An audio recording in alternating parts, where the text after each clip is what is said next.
Fala galera, professor Rodrigo na área. E é o seguinte, esse é o Resolvendo a Química comigo, professor Rodrigo Artuso.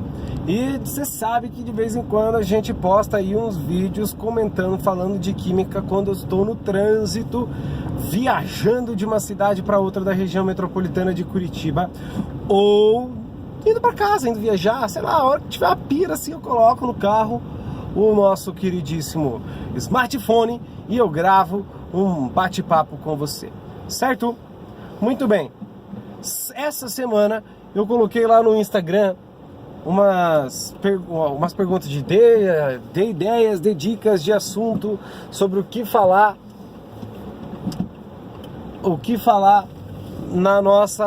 nos nossos vídeos no carro. Aí apareceu de tudo. Fale um vídeo sobre make-ups, faça maquiagens, falando de maquiagem. Bicho, até tem uns vídeos pensando aqui agora sobre beleza, moda e tal. Tava até pensando em fazer umas chapinhas no cabelo, esperar crescer um pouco mais pra gente fazer um vídeo sobre, ou sei lá, quando a gente chegar a 1000 inscritos no canal, vamos ver como é que é. Mas aí a galera, professor, fale um pouco de orgânica ou um pouco de físico-química, umas paradas assim. Eu falei, beleza, o que eu posso falar no carro de orgânica ou físico-química que a galera vai curtir? Então bora lá. Eu pensei o seguinte, falando de orgânica essa semana, vamos falar sobre isômeros, isomeria, certo?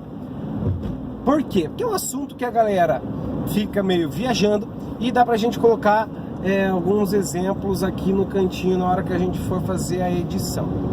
Muito bem, lindos. O que é isomeria? O que são os isômeros? Isômeros lá na orgânica são compostos orgânicos que têm a mesma fórmula molecular, mas se diferem de alguma forma, são diferentes de alguma forma. O primeiro tipo de isomeria é a isomeria plana, que se divide em 5, tá? Então a isomeria plana. Isômeros têm a mesma fórmula molecular, mas se diferenciam de alguma maneira. Então você tem lá, primeiro tipo de isomeria, isômero de cadeia. O que significa isso? Isômeros que têm a mesma fórmula molecular, mas tem cadeias diferentes, cadeia aberta, cadeia fechada, cadeia normal, cadeia ramificada. Então, mudou alguma coisa na cadeia, a gente tem isômeros de cadeia, mesmo eles tendo a mesma fórmula molecular. Exemplo, vamos pegar os alcenos. Os alcenos, sua fórmula geral é CnH2n. Se a gente pegar os cicloalcanos, sua fórmula geral é CnH2n. Portanto, eles vão ter, se eu tiver o mesmo número de carbono entre um alceno e um cicloalcano, eles serão isômeros de cadeia. Um com a cadeia fechada, cicloalcanos, e outro com a cadeia aberta, os alcenos. Fechado? Primeiro tipo. Segundo tipo, isômeros de função. Isômeros de função, aqueles que vão apresentar a mesma fórmula molecular, mas funções diferentes. Exemplo, um álcool e um éter, um ácido carboxílico e um éster. Então, há uma cetona e um aldeído.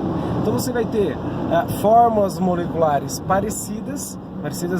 iguais e estruturas funcionais diferentes, funções diferentes.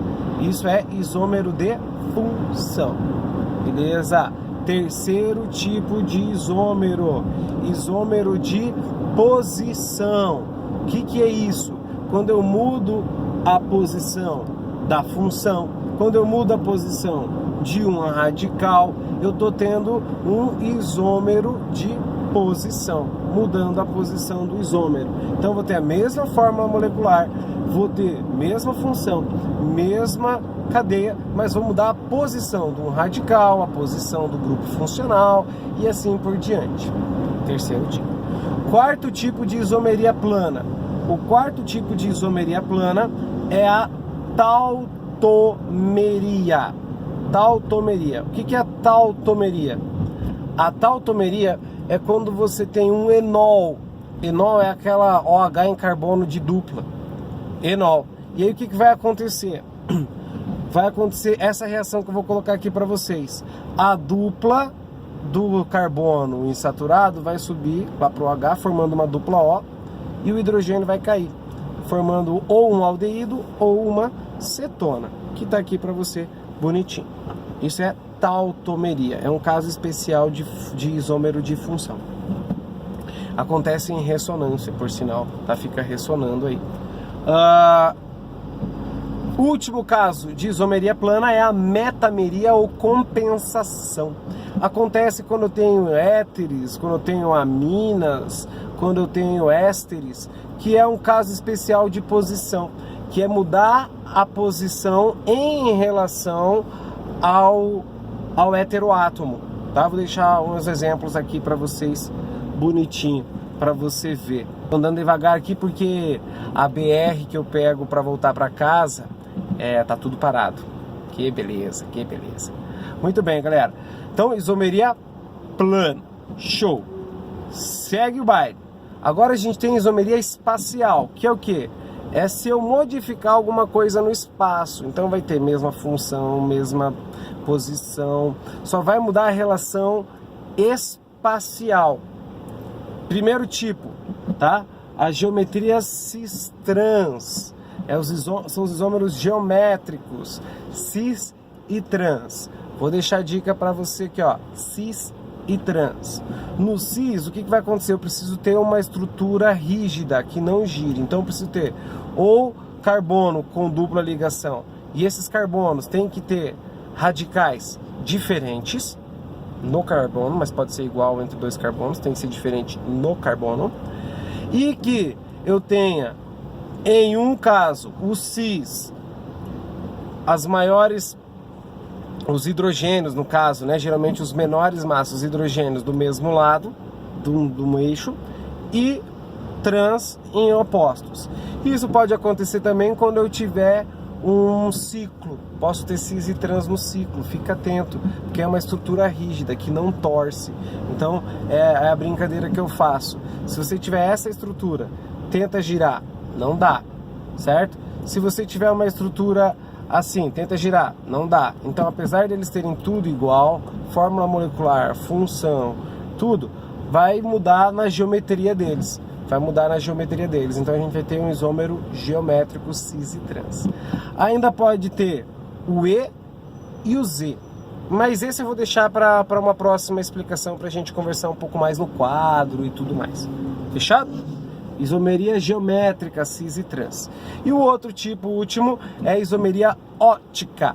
A isomeria ótica acontece quando eu tenho isômeros óticos, eu tenho carbono quiral. O que é um carbono quiral?